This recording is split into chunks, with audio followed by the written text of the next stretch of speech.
मित्र आणि राजकारणी मंडळी आणि या कार्यक्रमाच्या उपस्थित असलेले सगळे जिल्ह्यात आलेले खेळाडू, मला आनंद या गोष्टीचा होतोय की मी स्वतः एक क्रिकेटचा खेळाडू होतो.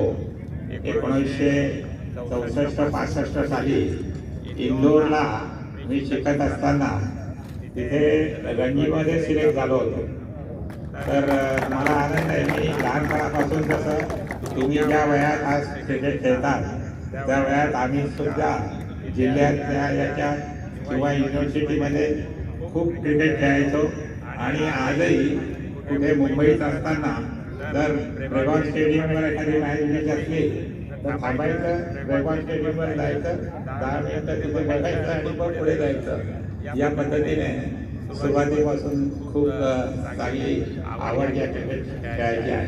मला मनापासून आनंद अतुल आणि अशोकला द्यावासे वाटतात की जळगाव जिल्ह्यासाठी त्यांनी एक उत्तम सोय IPL माध्यमातून, सध्या आपण IPLचा सीझन चालू आहे आणि यावेळेस मी थोडा नर्वस आहे कारण मुंबईचा चाहता असल्या कारणाने मुंबई अजून काही पिकअप करत नाही आहे.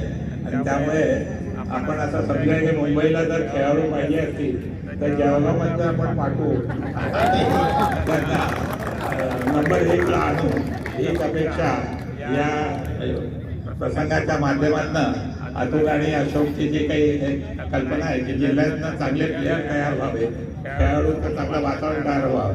गिरीशबाईंनाही चांगलं एक रिजनल स्टेडियम इथे होत आहे, त्याची सुरुवात होते, ते पुढच्या 2-3 वर्षात कम्प्लीट होईल. आणि त्यामुळे असं 250 कोटी रुपये त्या स्टेडियमवर खर्च होत आहे. आणि त्यासाठी एक चांगलं वातावरण या जिल्ह्यात जे काही बनत आहे त्याला मनापासून राज्य सरकार, गिरीशबाई आणि सगळ्यांना धन्यवाद देतो.